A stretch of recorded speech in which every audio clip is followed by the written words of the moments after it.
paper discussion. As promised to you, I have brought again question number 2.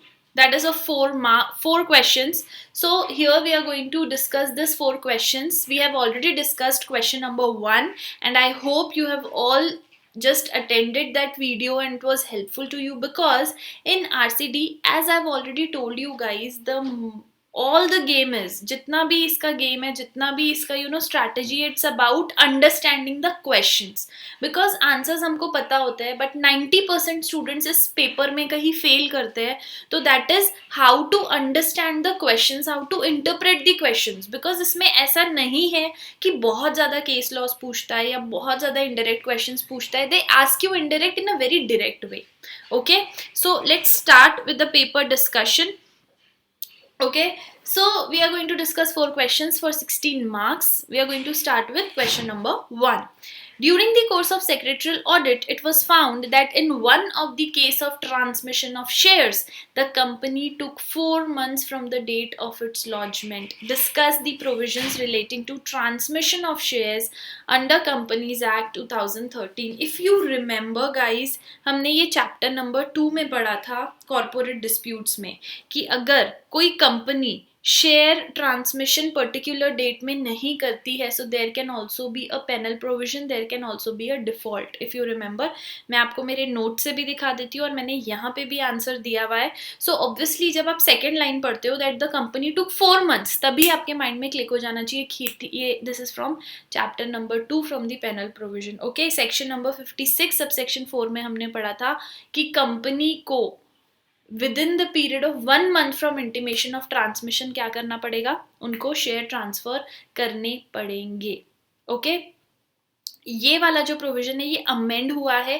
पहले इसके जो defaulting value थी वो अलग थी, अब इसकी जो डिफॉल्टिंग वैल्यू है वो अलग है. Let me show you from my notes. If you can see here, हमने यहाँ देखा था time for delivery of certificates. If my students are seeing, they would remember. तो इसमें हमको कौन सा वाला applicable हो रहा है प्रोविजन? थर्ड वाला पॉइंट आप देखो, within the period of 1 month from the receipt of transfer share transfer deed or the case may be intimation of transfers of share certificate. मतलब टाइम लिमिट क्या है? within 1 month from lodgement. तो company ने कितना time लगाया है यहाँ पे? if you understand the question, so there is a company जिसने इंटीमेशन के बाद it took 4 months, but 56(4) says that it shall take 1 month. So definitely यहाँ पे कंपनी ने क्या किया है? कंपनी ने यहाँ पे डिले किया है, कंपनी ने यहाँ पे नेग्लिजेंस किया है for the section 56 subsection 4. So what is the causes? क्या होगा? लेकिन सबसे पहले आपको आंसर में लिखना पड़ेगा व्हाट इज द प्रोविजन, फिर आपको लिखना पड़ेगा पेनल प्रोविजन. अगर आप यहाँ पे देख रहे हो तो क्वेश्चन 2 पार्ट्स में पूछा है. पार्ट 1 दिस इज कि what is the causes, like what is the time limit, and second part में आपको पूछा है what is the penal provision. So let's see, यहाँ पे लिखा है section 56 subsection 4 subsection C of the Companies Act 2013 provides that every company unless prohibited by the provision of law or any order of court, tribunal or other authority deliver the certificate of all securities transmitted within the period of 1 month from the date of intimation of transmission. So definitely यहाँ पे उनको 1 month में देना था. Now what is the penal provisions? पहले जो penal provisions थी it was 25,000. Okay, and then it was 5 lakh rupees as well. लेकिन अभी जो हो गई है दैट इज सिंपल, और उसको रिड्यूस भी कर दिया है, that is 50,000 for all. Okay, now see, the Companies Act 2020 has made changes in penal provisions contained in section 56(6) in case of default, and the said amendment came into effect from 21st December 2020. The amended section 56(6) of the Companies Act provides that where any default is made in compliance with the provision of subsection 1 to 5 of section 56, the company and every officer of company who is in default shall be punishable with 50,000 rupees. Okay, तो बहुत ही simple question था. आपको फिर से ये देख के लगेगा कि यार ये डिफिकल्ट है, बट कुछ भी नहीं है. आपको इसमें सिर्फ 2 पॉइंट क्लियर करने हैं. फर्स्ट सिचुएशन दी हुई थी क्वेश्चन में कि कंपनी ने 4 महीने लॉजमेंट के बाद लगाए ट्रांसमिशन के लिए, विच इज रॉन्ग. कंपनी को अकॉर्डिंग टू सेक्शन 56 सबसेक्शन 4, और यहाँ पे अगर आपको सेक्शन नहीं लर्न है it's okay. Okay, don't waste your time in learning sections. अभी हमारे पास टाइम है, हम कर सकते हैं, that is well and good, but बहुत सारे स्टूडेंट्स ऐसे हैं जो सेक्शंस लर्न करने के चक्कर में प्रोविजंस या एक्चुअल आंसर्स नहीं लिख पाते या प्रेशर में आ जाते हैं। Don't do that thing. Okay, definitely section लिखना इज इंपॉर्टेंट, सेक्शन लिखना इज, आई वुड सजेस्ट कि आप सेक्शंस लिखो, बट अगर सेक्शन ज्यादा लर्न करने की वजह से आपकी पढ़ाई हैम्पर हो रही है तो don't do that. Okay, important sections learn कर लो। सो यहाँ पे कंपनी ने 4 months लगाया, company should have taken 1 month according to the provision. And what is the penal provision? Latest penal provision है यहाँ पे, it is 50,000। Now the question which students ask me is कि ma'am अगर यहाँ पे 50,000 हमने लिखा है तो हमने आंसर में पुराने जो प्रोविजन थे वो क्यों लिखा है? क्योंकि अगर आप क्वेश्चन देखोगे, now this understand, very very important point guys, इसमें आपके अगर आप सिर्फ इतना लिखोगे ना, आपको सिर्फ 2 या 2.5 मार्क्स मिलेंगे, बट क्वेश्चन 4 मार्क्स का है। अनदर थिंग इज आपको क्या पूछा है, is there any change in penal provision? इसने ये नहीं पूछा कि what is the penal provision at the current scenario, right? अब इसने पूछा व्हाट इज द चेंज, तो चेंज में हमको समझ में आ रहा है कि ये पास्ट भी पूछ रहा है और प्रेजेंट भी पूछ रहा है। As I have told you guys, it is all about interpreting the question. तो आपको इस तरीके से क्वेश्चन इंटरप्रेट करना है। इट इज ऑल अबाउट कि पास्ट का भी पूछ रहा है और प्रेजेंट का भी पूछ रहा है, ठीक है? So you have to understand one thing here कि हमको प्रेजेंट का तो लिखना है सबसे पहले, बट हमको ये भी लिखना है कि पहले क्या प्रोविजन थी। पहले कंपनी के ऊपर फाइन था not less than 25,000 rupees, but which may extend to 5 lakh rupees. और एवरी ऑफिसर जो डिफॉल्ट में था उसका था not less than 10,000 rupees, but which may extend to 1 lakh. But अभी क्या कर दिया, यूनानिमस कर दिया है, 50,000 कर दिया फॉर कंपनी और any officer who is in default. ये मैं आपको नोट से फिर से दिखा देती हूँ। इफ यू रिमेंबर, हमने ये प्रोविजन पढ़ी थी पनिशमेंट फॉर डिफॉल्ट नोट्स में, ठीक है? बट अभी ये जो है ये कितना हो गया है, 50,000 हो गया है for both the cases, that is in the case of company as well and in the case of any officer as well. Okay, so I hope question number 1 बहुत अच्छे से आपका क्लियर हो गया है, ठीक है? बहुत सारे स्टूडेंट्स है जो ये चैप्टर, वैसे तो मैं first second third fourth chapter से ही है, अभी 2 क्वेश्चन तो आपके ये हुए ही होंगे अभी तक, बट इनकेस नहीं हुआ है it's okay, at least discuss with me, at least you are learning the provisions, ठीक है? आप लर्न कर रहे हो अगर नहीं भी पता होगा तो।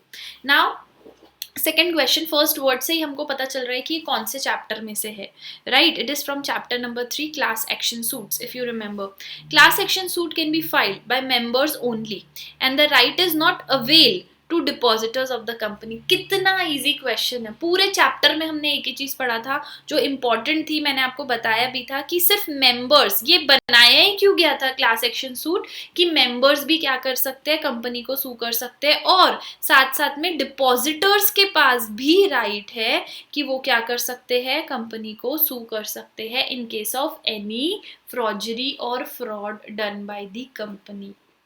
Do you agree with this statement? Discuss the relevant provision under the Companies Act. Question में बोल रहा है कि क्लास एक्शन सूट जो है वो सिर्फ मेंबर्स कर सकते हैं और डिपॉजिटर्स नहीं कर सकते। Do you agree? तो सबसे पहला स्टेटमेंट जो आपको लिखना है, that is no, we do not agree with the statement provided in the question. In fact, the class action suit can be filed by members as well as depositors.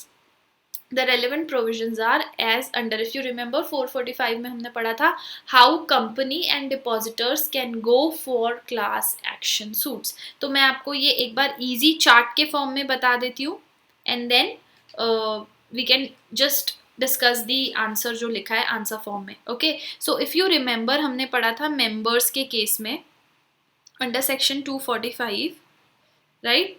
तो हमने इसमें पढ़ा था कि इन केस अगर company is not having share capital, मैं यहाँ पे शॉर्ट में लिख रही हूँ but make sure in exam never use short forms. Okay, in case company is not having share capital, तो कितने मेंबर्स अप्लाई कर सकते हैं? 1/5 of the total number of members, 1/5 of the total members. Okay, this is not less than, this is not less then, ठीक है. In case company is having share capital, now see, in case company is having, ये आपको learn कर लेना चाहिए, इससे related question आता ही आता है, एक हाथ केस लॉ पूछ ही लेता है. अगर कंपनी का शेयर कैपिटल है, सो उसमें दो केसेस है, या फिर 5% of total members, okay, 5% of total number of members और 100 members, which ever is less. अब यहाँ पे समझो, अगर कंपनी के पास सपोज 100 मेंबर्स ही है, उसका 5% कितना हो गया, 5 मेंबर. तो 5 मेंबर या 100 मेंबर, दोनों में से कम कौन से है, 5 मेंबर. तो 5 मेंबर अप्लाई कर सकते हैं फॉर क्लास एक्शन सूट. बात समझ आई. ऑल्सो मैं एक और एग्जाम्पल दे देती हूँ. अगर 200 मेंबर है कंपनी में, तो 200 मेंबर का 5% कितना हो गया, 10 मेंबर. तो 10 मेंबर और 100 मेंबर दोनों में से जो लेस है, लेस क्या है, 10 मेंबर, तो 10 लोग भी अप्लाई कर सकते हैं. Okay, this was company is not having share capital. अगर मैं बात करूं अनलिस्टेड कंपनी की, तो वो भी हमको यहाँ मेंशन करना पड़ेगा. In case it is an unlisted company, okay, तो यहाँ पे हमको लिखना है नॉट मोर, सॉरी,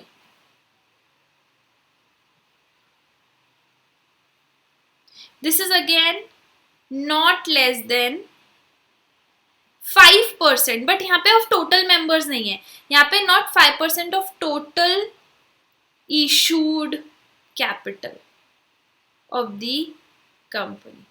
मतलब ऐसे मेंबर, सिंगल मेंबर भी कर सकता है, ठीक है, सिंगल मेंबर और मेंबर्स जिनके पास एटलीस्ट 5% ऑफ इशू कैपिटल तक का इन्वेस्टमेंट है, ठीक है. And when I talk about, यहाँ पे थोड़ी जगह कम है, When I talk about listed company, बेटा प्लीज ध्यान से देखना ये, क्योंकि इम्पोर्टेंट है. Okay, When I talk about listed company, in listed company it is 2% of the issued capital.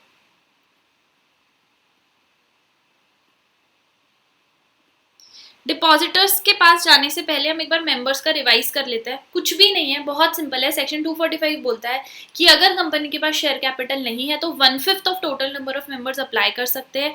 In case company के पास शेयर कैपिटल है तो 5% ऑफ टोटल मेंबर्स या 100, विच एवर इज लेस, जिसका मैंने आपको एग्जाम्पल दे दिया है. अनलिस्टेड कंपनी है तो एक मेंबर भी कर सकता है या एक से ज्यादा भी कर सकते हैं, जिनके पास not less than 5% of issued capital investment होगा. और अगर लिस्टेड कंपनी है तो 2% of issued share capital of the company, ठीक है, नॉट लेस देन, याद रखना. Okay, now when we talk about depositors,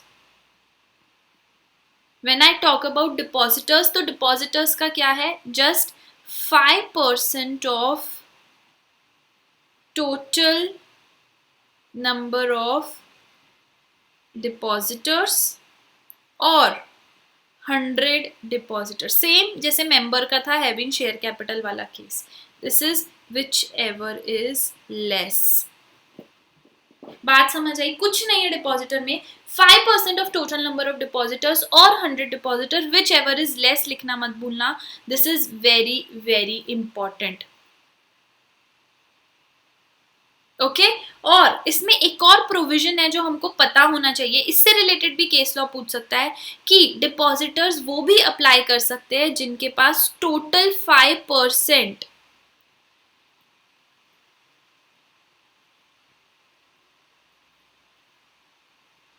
मतलब कंपनी के पास जितना भी डिपॉजिट है उसका 5% शेयर आपके पास है मिनिमम, तो भी आप जाके क्या कर सकते हो, अप्लाई कर सकते हो. मैं फिर से आपको रिवाइज करवा देती हूँ. In case of depositors 5% of total number of depositors और 100 depositor, which ever is less, ठीक है, सेम मेंबर जैसा है. और अगर आपके पास 5% ऑफ शेयर टोटल डिपॉजिट का है, तो मतलब आपने कंपनी को जितना डिपॉजिट दिया हुआ है, तो टोटल डिपॉजिट कंपनी का, उसमें से 5% एटलीस्ट आपने दिया हुआ है. So you can also go for class action suit. I hope this is pretty clear.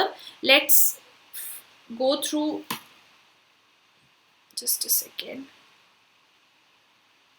let's go to the answer guys. एक बार आप लोग आंसर रीड कर लो, बिकॉज आंसर फॉर्मेट, देखो आंसर क्या है वो आना इज वन थिंग, बट उसको लिखना कैसे है ना इज अनदर थिंग. तो लिखना कैसे is very very important. Okay, so make sure you do it in a proper way. यहाँ पे देखो, class action suits by member under 245 subsection 3(1), उसमें क्या बोल रहा है, in case of company having share capital not less then 100 और 5% of total number, अभी जो हमने देखा, ठीक है. And in case of company not having share capital more than 1/5 of the total number, मतलब एटलीस्ट 1/5 होना चाहिए, उससे ज्यादा भी चलेगा.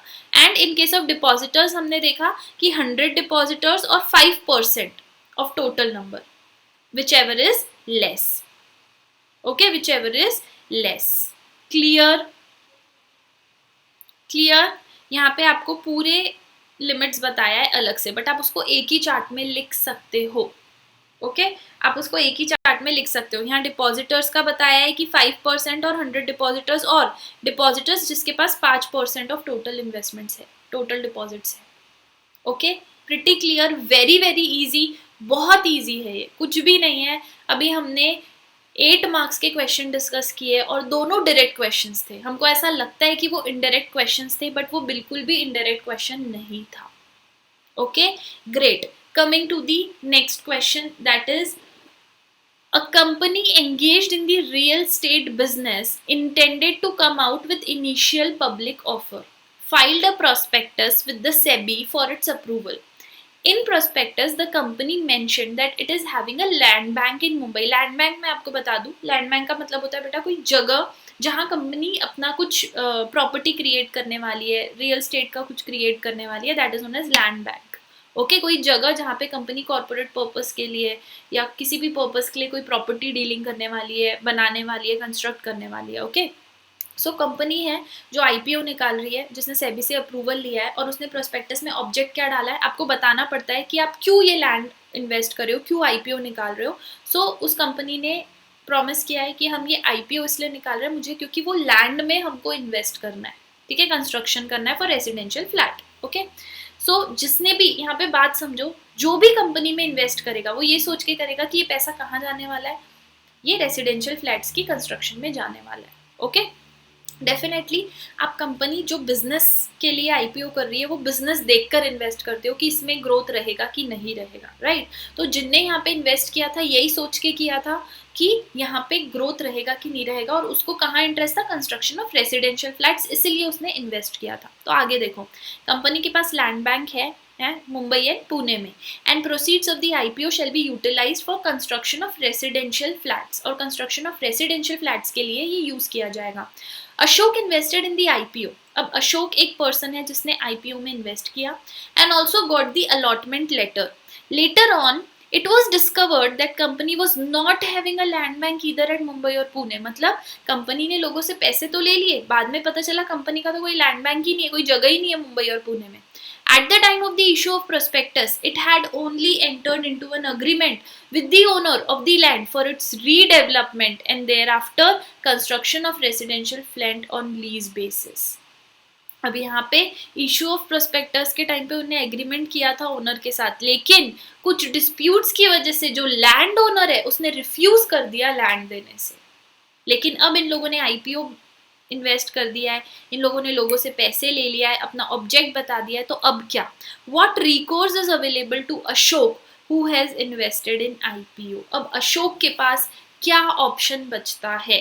कैन यू कनेक्ट, ये कौन से चैप्टर में से है आरसीडी के, can you connect, if you remember ये 3rd चैप्टर में से ही है, क्लास एक्शन सूट्स, कि अगर कंपनी कोई आईपीओ निकालती है, ठीक है, और कंपनी किसी भी मेंबर को जो इन्वेस्ट कर रहा है उसको फ्रॉड कर रही है, मींस यहाँ पे अशोक को बोला गया था कि हम आपके पैसे कहाँ यूज करेंगे, रेसिडेंशियल फ्लैट्स के कंस्ट्रक्शन में, लेकिन बाद में अशोक को पता चला ना मुंबई पुणे में कोई लैंड बैंक है, ना ही वहां पे कोई कंस्ट्रक्शन हो रहा है. उसको कोई मतलब नहीं है कि कंपनी में डिस्प्यूट है, कंपनी का क्या प्रॉब्लम है, प्रॉब्लम इज उसने इन्वेस्ट किया, उसके पैसे कहाँ जा रहे. सिचुएशन समझ में आई. सो इफ यू रिमेंबर हम लोगों ने ये पढ़ा था कि there is penal provisions available for misstatements in prospectus. Civil liability भी है, criminal liability भी है, punishment भी है. If you remember section हमने 34, 35, 36, 37 लाइन से पढ़ा था, मैं आपको दिखा देती हूँ. चैप्टर नंबर 3 में हमने ये देखा था, action by affected person. Okay, a suit can be filed by any other action, or any other action may be taken by person, group of persons, or any association by misleading statement or including omission in any matter in the prospectus. अगर आप prospectus में कोई भी misstatement डालते हो as a company to the members, तो members क्या कर सकते हैं? members आवाज उठा सकते हैं. They can go for filing a suit. They can take any other action. Okay, so let's go with how to present the answers. हम उसमें देख लेते हैं. Section 37 of the Companies Act provides that the suit may be filed or any other action may be taken under 34, 35 and 36.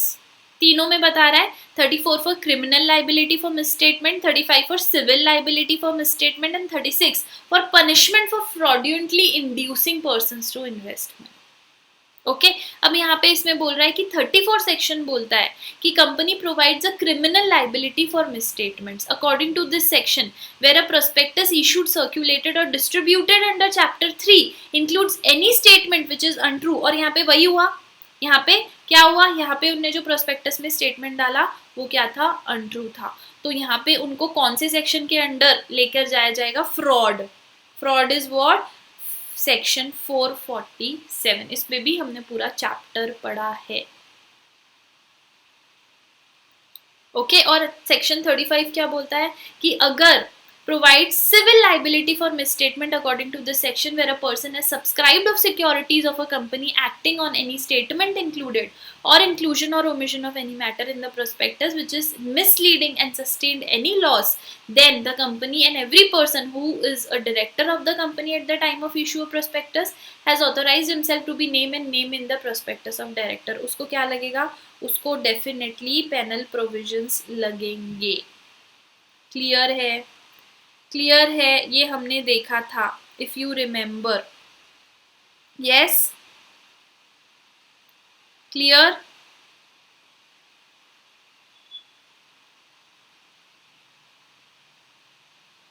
Again indirect question in the direct form और बहुत ही easy question था. तो यहाँ पे हमने 3 क्वेश्चन सॉल्व कर लिए for 4 marks each. अगर आप कनेक्ट कर पाओ तो ये बहुत इजी था. इसमें कुछ भी रॉकेट साइंस नहीं था. ठीक है, अभी तक हम लोग चैप्टर 3 ही चैप्टर में खेल रहे हैं. अगर आपको याद होगा क्वेश्चन नंबर 1 जो हमने सॉल्व किया था गाइस, वो भी बहुत इजी था और वो भी it was for 20 marks and first second chapter से ही थे ऑलमोस्ट क्वेश्चंस. फर्स्ट 3 चैप्टर से हमने ऑलमोस्ट 30 to 40 मार्क्स का सॉल्व कर लिया which is the easiest and interesting chapters. Okay now यहाँ पे इंडियन पेनल कोड आपको पढ़ के ही पता चल गया होगा कि चैप्टर नंबर 4 में से पूछ रहा है. ठीक है, रेगुलेटरी एक्शंस हमने एक चैप्टर पढ़ा था, उसमें आईपीसी के अंडर और बहुत सारे प्रोविजंस के अंदर हमने देखा था. See the question first. As per the provisions of IPC 1860 the offenses relating to cheating, intention to deceive is to be proved and mere negligence is not a cheating. एकदम interesting और easy सा question है. खुश हो जाना चाहिए आपको ये क्वेश्चन पढ़ के बिकॉज 4 मार्क्स का क्वेश्चन है. आपको केस लॉ डिस्क्राइब करना है जिसमें हमने अभी 6 से 7 केस लॉ इसमें डिस्कस किए हैं. मैंने आपको क्लास में अलग आंसर फॉर्मेट में लिख के बताया है. जुडिशियल प्रोनाउंसमेंट बताना है कि व्हाट डज द जज says and what is the ingredients of cheating. तो इंग्रेडिएंट्स ऑफ चीटिंग जो है इफ़ यू रिमेंबर हमने अलग से पढ़ा है, इंटरेस्टिंग है. चीटिंग में हमने यही पढ़ा था कि सामने वाले का इंटेंशन होना चाहिए और इट शुड बी प्रूव्ड. ऐसा नहीं फॉर एग्जाम्पल कि अगर कोई बैंक है, ठीक है, वहाँ पे कोई भी पर्सन जो जॉब करता है, कोई एम्प्लॉई है वहाँ पे, ठीक है, उसने कोई चेक इशू किया और गलती से उसने गलत साइन से पास कर दिया तो ये नेग्लिजेंस हुआ, मतलब ये नजरअंदाजी हुई. ये इसको आप चीटिंग नहीं बोल सकते. चीटिंग करने के लिए आपको प्रूफ करना पड़ेगा कि ये जो एम्प्लॉय था इसका इंटेंशन था, इसने जानबूझ के साइन को ऐसे ही पास किया, इसने जानबूझ के विदाउट साइन चेक पास किया. Are you understanding? तो यही चीज हमने चीटिंग में देखी थी if you remember chapter number 4 section 415 to 420. Okay जो पोजेशन क्वेश्चन में, जो प्रॉपर्टी क्वेश्चन में है, या जो भी आपने चीटिंग करके प्रॉपर्टी ली है या कोई भी चीज आपने की है, किसी को कोई इन्वेस्ट करने बोला है, so it should be the intention of deceiving, धोखा देने के इरादे से, फ्रॉड करने के इरादे से, जानबूझ के किसी को आपने फोर्स करके कोई इन्वेस्टमेंट करवाया है, दैट इज चीटिंग। लेकिन मर नेग्लिजेंस मतलब सिर्फ आप इस बेसिस पे नहीं बोल सकते हो कि सामने वाले ने कोई जानबूझ के गलती से कोई चीज कर दी, तो there is a difference between जानबूझ के एंड गलती से करना। तो mere negligence is not a cheating. इसको हमने क्लास में बहुत ज्यादा डिटेल में पढ़े थे, हमने 1 घंटा सिर्फ इसी के बारे में डिस्कस किए थे। ओके और यहाँ पे हमने देखे थे what is the main ingredients in teaching sorry cheating. So definitely deception of any person मतलब किसी को भी धोखा देना, जानबूझ के इंटेंशनली धोखा देना, ठीक है। Intentionally including the person to do मतलब आप किसी को फोर्स कर रहे हो, उसको बहला फुसला के एकदम फोर्स करके कन्विंस करके कहीं इन्वेस्ट करने बोल रहे हो। ओके चलो, there is a lot of difference in cheating and teaching. Okay so don't take that word seriously. अब यहाँ पे देखो what is the answer, last वाला, this is the way you present the answer. Okay और इससे भी ज़्यादा अच्छे वे में मैंने आपको क्लास में बताया हुआ है कि किस तरीके से हमको आंसर प्रेजेंट करने हैं। ओके जब आप यहाँ केस लॉ लिखोगे तो यहाँ मेंशन करो case law. Okay when you right the pronouncement of जज, यहाँ लिखो जज pronouncement. Okay this is the way you can attract the examiner, और ये काम करता है। बहुत सारे बच्चे सोचते हैं कि यार प्रोफेशनल एग्जाम है, क्या फ़ायदा है, यू नो आंसर सही लिखो मार्क्स मिलेंगे, presentation doesn't matter, but presentation matters a lot. Okay चलो आगे एक बार हम लोग लास्ट क्वेश्चन डिस्कस कर लेते हैं। Section 415 to 420 of IPC deals with offense in cheating. So what does this says is कि however by deceiving any person fraudulently or dishonestly induces the person so deceived to deliver any property to any person or consent that any person shall retain any property, or intentionally induces the person so deceived to do or omit to do anything which he could not do और omit if it was not so deceived। इसका मतलब अगर आप किसी को convince करके किसी से प्रॉपर्टी डिलीवर करवा रहे हो, कुछ परचेज करवा रहे हो, इन्वेस्टमेंट करवा रहे हो, अगर वो नहीं करता, अगर आप कन्विंस नहीं करते तो सो दिस इज चीटिंग। ठीक है और what are the main ingredients, अभी हमने देखा डिसेप्शन, धोखा देना, फ्रॉड करना, डिसऑनेस्टली जानबूझ के उसको यू नो कहीं चीज में फंसाना, इंटेंशनली करना, दैट इज चीटिंग।